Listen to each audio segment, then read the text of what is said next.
Diceritakan 1000 tahun yang lalu, sebuah legenda 10 cincin sakti yang dimiliki oleh salah seorang bernama Wenwu. Cincin tersebut memiliki kekuatan luar biasa dan dapat memberikan kekuasaan, kekuatan, dan kehidupan yang abadi untuk para pemegangnya. Setelah mendapatkan 10 cincin sakti itu, Wenwu pun mendirikan kerajaan 10 cincin, di mana kerajaan ini telah menaklukkan banyak kerajaan-kerajaan dan pemerintahan-pemerintahan setelahnya, menjadi penguasa seluruh dunia, dan Wenwu pun hidup kekal dan abadi.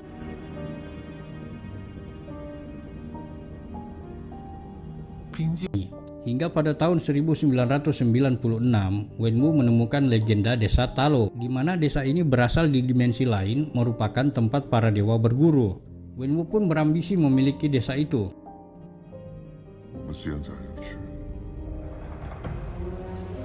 Akhirnya Wenwu berangkat untuk mencari desa Talo. Di perjalanan, saat melewati hutan, terlihat hutan itu bergerak dan hendak menutupi jalan yang dilalui oleh Wenwu, sehingga mobil yang ditumpangi masuk ke jurang, namun Wenwu berhasil keluar dari mobil itu. Setelah menyusuri hutan, Wenwu bertemu dengan penjaga desa Talo bernama Yingli, dan pertempuran pun terjadi.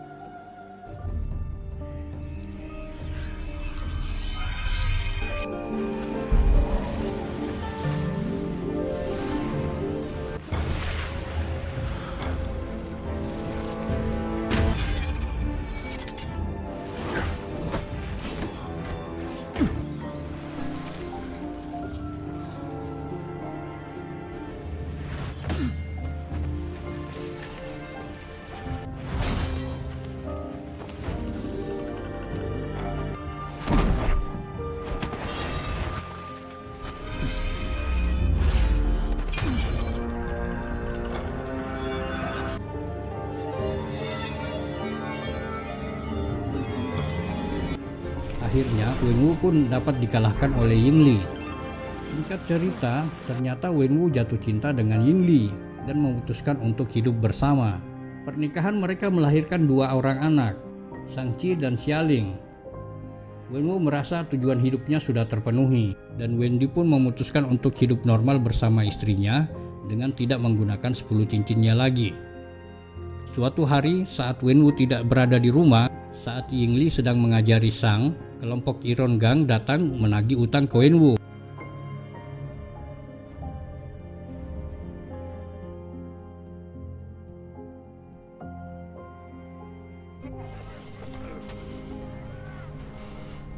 Dan akhirnya Yingli meninggal dunia di tangan Iron Gang.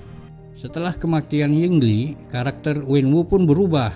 Ia kembali menggunakan 10 cincin itu untuk mencari pembunuh istrinya.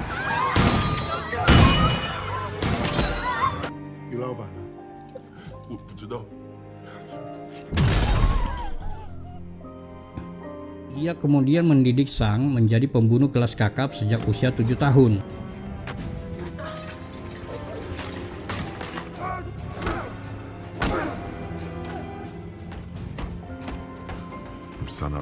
Diam-diam, Xialing juga mengikuti latihan yang diberikan oleh ayahnya.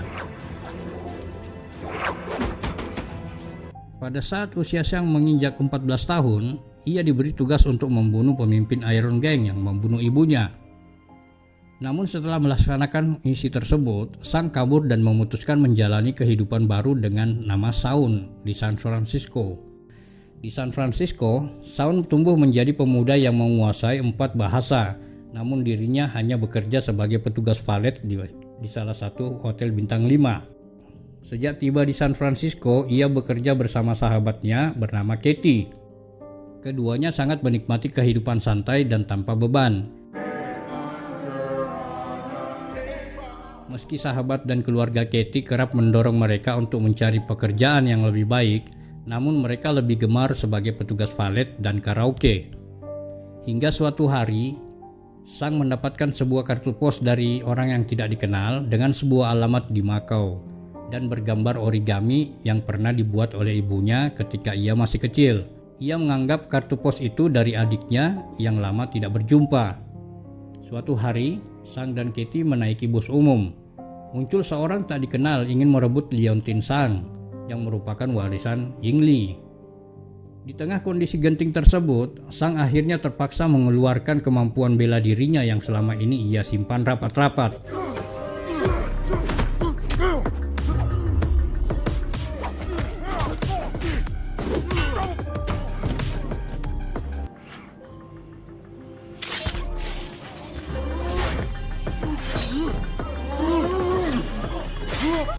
Setelah kejadian itu, Katie bertanya kepada Sang siapa dia sebenarnya, dan akhirnya Sang pun menceritakan kisahnya pada Katie. Sang mengatakan bahwa kelompok yang menyerang di bus tadi adalah kesuruhan ayahnya, yaitu Wenwu. Hingga suatu saat Sang hendak pergi mencari adiknya Xialing. Katie yang merasa Sang adalah sahabatnya pun akhirnya ikut dengan Sang ke Makau mencari Xialing.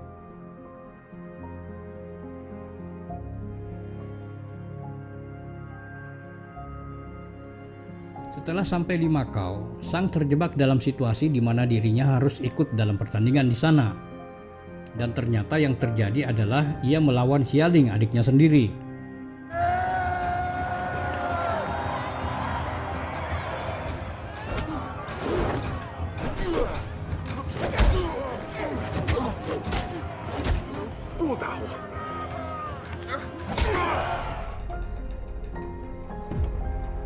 Setelah pertandingan selesai, Sang menceritakan kepada Xialing tentang kalung liontinnya itu.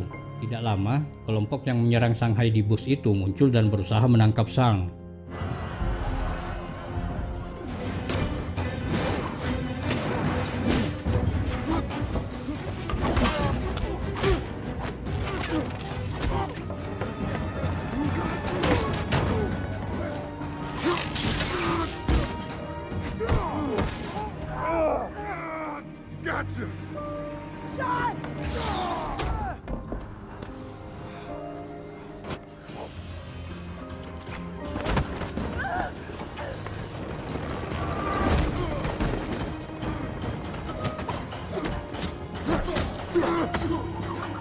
Saat Sang hendak membunuh pria bertopeng itu, tiba-tiba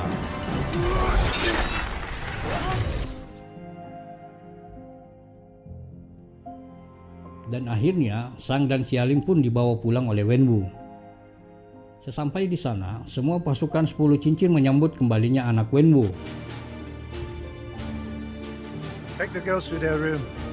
Esok harinya, Wenwu bercerita kepada Sang dan Xialing, di mana Wenwu mendapatkan bisikan dari istrinya bahwa ia berada di balik salah satu gerbang di desa Talo dan meminta Wenwu untuk menolongnya. Wenwu meminta Sang dan Xialing membantunya untuk menolong istrinya. Namun hal ini tentu saja ditentang oleh Sang, mengatakan bahwa ibunya sudah meninggal. Mendengar Sang dan Xialing tidak ingin membantu mencari Yingli, Wenwu pun mengurung mereka di bawah tanah.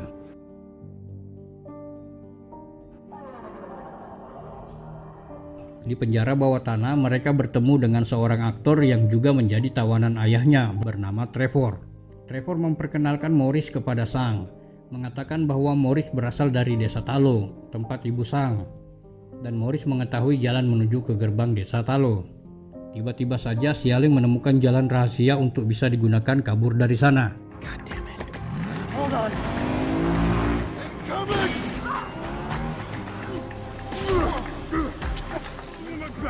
Scan handprint. Dan akhirnya mereka semua berhasil kabur dan menuju ke desa Talo. Dalam perjalanan ke desa Talo, mereka memperlihatkan hal-hal yang sangat aneh di sepanjang jalan.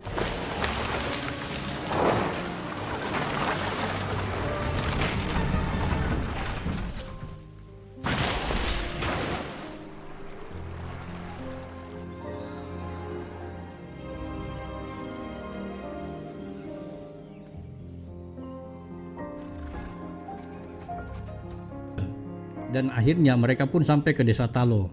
Di sana mereka langsung disambut oleh Bibi Yingli, di mana Bibi ini adalah pemimpin desa Talo sepeninggalan Yingli.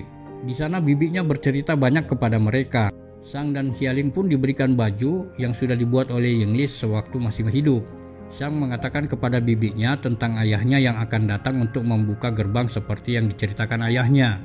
Namun bibinya mengatakan bahwa bisikan itu bukanlah dari Yingli, melainkan dari makhluk penghisap nyawa yang sedang dikurung oleh nenek moyang mereka karena telah membunuh banyak orang di desa Talo. Konon kabarnya makhluk itu tak terkalahkan hingga akhirnya makhluk itu dikurung sekian lama oleh para leluhur desa Talo di balik gerbang. Mengetahui semuanya, justru Sang berniat akan membunuh ayahnya. Setelah itu mereka pun mempersiapkan diri untuk menyambut serangan dari Wenwu. Sampai pada hari di mana Wenwu dan pasukannya datang ke desa Talo, pertempuran pun dimulai.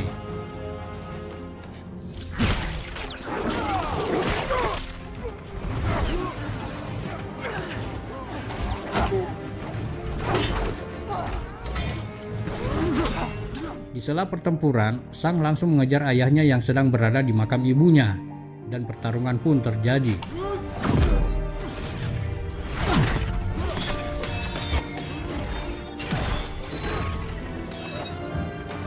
Sang terkena pukulan ayahnya yang membuat dirinya harus tenggelam ke dalam danau yang cukup dalam.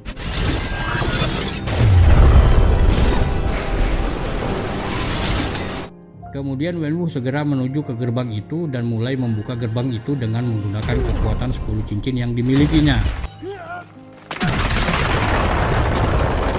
Dan akhirnya makhluk penghisap nyawa itu pun satu persatu keluar dari gerbang itu, langsung menyerang semua pasukan yang ada di sana. Melihat hal itu, pasukan Wenwu dan Talo pun bersatu melawan makhluk penghisap nyawa itu. Di dalam danau, Shanghai akhirnya ditolong oleh seekor naga putih yang pernah diceritakan ibunya saat dia masih kecil.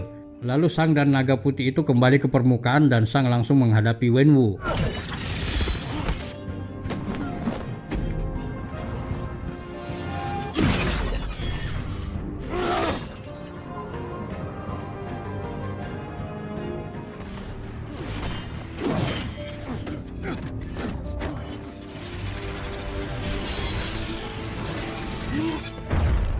Dengan ilmu yang diajarkan oleh ibu dan bibinya, akhirnya Sang pun dapat mengalahkan ayahnya.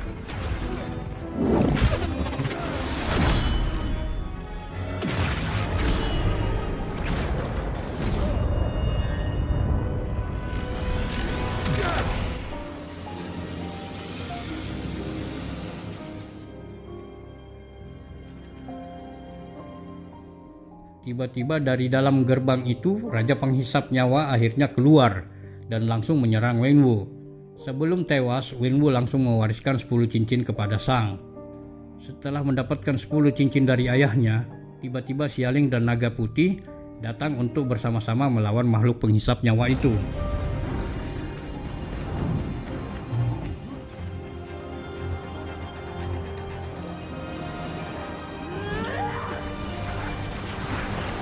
Dan dengan ilmu 10 cincin yang dimiliki Sang, akhirnya makhluk itu dapat dikalahkan.